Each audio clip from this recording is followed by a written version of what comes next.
Hey everybody, this is John Risciano, November Golf Zero Zulu, and I thought I'd show you a little project that I'm in the middle of. As ham radio operators, obviously dealing with RF, we are inevitably faced with some sort of RFI issue. And hopefully it's in your own home, if you're lucky. If you're unlucky, it might be in a neighbor's home. But so I bought the ARRL RFI handbook and read quite a bit of it, and got some tips and tricks. And I've got a pretty high-end piece of stereo equipment here. It's a Denon receiver, and it's got, as you can see, multiple inputs coming into it. And when I get on the radio downstairs, I oftentimes get a text from my family upstairs that I can hear you on the stereo.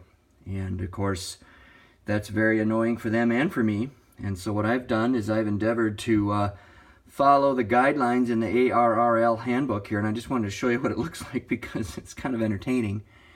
And it was a lot of work, but essentially what they teach you in the handbook to do in a situation like this is to coil every input into the device and also apply ferrite coils to every input to the device. And so I don't know if you can really even see this, but I've literally disconnected everything from the components that come in and out of the receiver, and I've coiled every wire. And then what I'm also going to do when I finish this video, one last step that I have, is I'm going to shorten every wire as much as I can.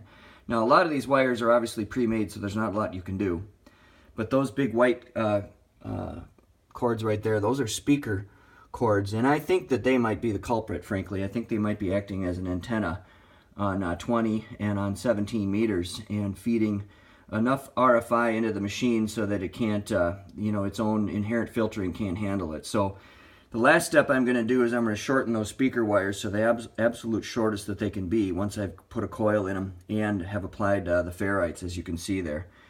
So I don't know if this is going to work yet because my family's not home right now. As soon as they get home, I'm going to fire up the rig downstairs and put full power and turn the antenna around and see if we've rectified the problem. But I thought you might get a kick out of the manifestation of those steps in the ARR handbook on RFI. So I'll keep you posted if the project was successful, but thanks for watching, and 73, have a great day on the radio.